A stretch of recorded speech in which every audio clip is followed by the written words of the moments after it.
Welcome, everybody, to this NFL Wildcard preview show on the Girly True Sports Network. I'm your host, Mike Goodpaster. Today, we're going to look at the matchup. First game of this weekend, Saturday, I think it's like 4:30.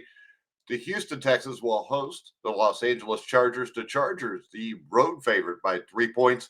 This looks to be, I don't know. I think this is one of the games where it's obvious who's probably going to win this game. When you look at these two teams coming in, the Los Angeles Chargers with Justin Herbert have won their last 3 games. They have only given up 301 points in the NFL this season. That is number one. They are great at pressuring the quarterback. They give you all kind of blitz looks, and the Houston Texans have issues with that. The Texas offensive line has issues with everything right now. They lost Stephon Diggs earlier in the season. Tank Dell went down at the end of the season. There's not a lot for cjstroud to work with here. You got Joe Mixon in the backfield. You're going to have to ride him long and hard here. With the Chargers, you got Ladd McConkey as the number one receiver. The question here will be, can Quentin Johnson step up and be a significant number two for the Chargers? If they want to advance, especially if they want to advance past more than just the Texans, but make a deep run, possibly to the Super Bowl, Quentin Johnson is going to have to play very well. Now, I would also say with this pick, don't overthink it. If you've watched the Houston Texans play the last few weeks, you know they're struggling. Offensively, their only chance here to win the game is to have a big game running the ball. I don't see that happening against this Chargers defense. CJ Stroud is going to have to put this team on his back and drag them to the finish line, because when you look at these teams, right now the Chargers are better. I think D'Amico Ryans has done a great job with the Houston Texans, but I don't think people give enough credit to the Los Angeles Chargers, Jim Harbaugh.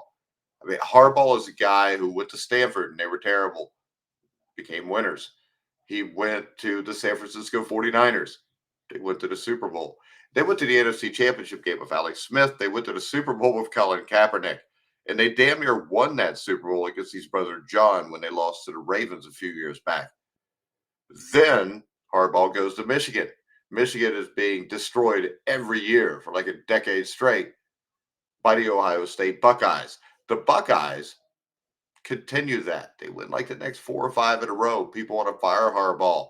But then all of a sudden, everything Harbaugh's done turns to gold, as it always does.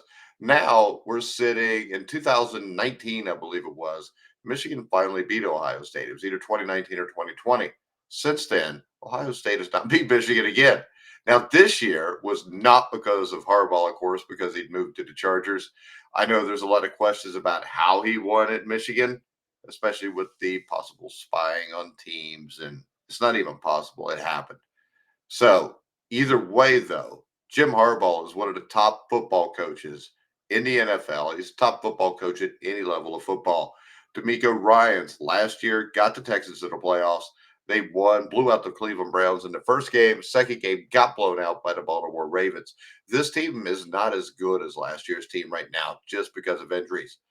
And the Chargers, not a lot of weapons offensively, but this team, they don't make huge mistakes. They don't turn the ball over a lot. I think Justin Herbert has really progressed as a quarterback under Jim Harbaugh. And the difference between him now under Harbaugh and him under Brandon Staley makes you wonder exactly what Justin Herbert might have been if, when he got to the Chargers, if Jim Harbaugh was the head coach then. Because Harbaugh's done great things. Colin Kaepernick was only good with Harbaugh. Alex Smith taking teams to the championship game under Harbaugh. You know, the man gets it done.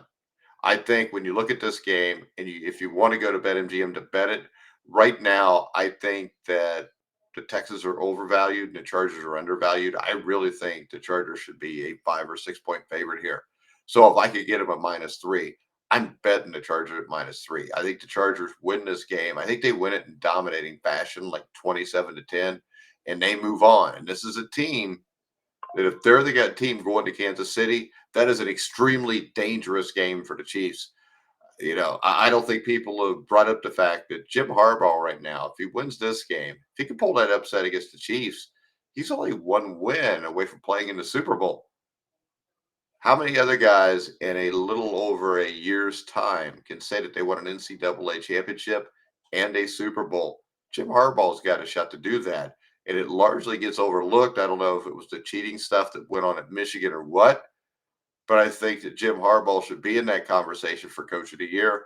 I think he leads the Chargers to a first round victory in Houston because the other thing is this: if you look at the metrics, the Los Angeles Chargers, metric wise, analytics, play better on the road than they do at home, which is a good thing because the only way they're going to play at home again is if they're playing the Denver Broncos in the AFC Championship game. And I highly doubt that happens. All right, guys, if you want to bet this game, go to BetMGM, the top sports book for betting on the NFL and the NFL playoffs. Also, the best sports book for betting any sport you want to bet. You can click on the link in the description down below on YouTube, and then you can go over to X. Follow me at Grueling Truth. Make sure you like, subscribe, and hit the bell notification on YouTube. But for now, guys, I'm Mike Goodpaster. You've been watching and listening to The Grueling Truth, where the legends speak.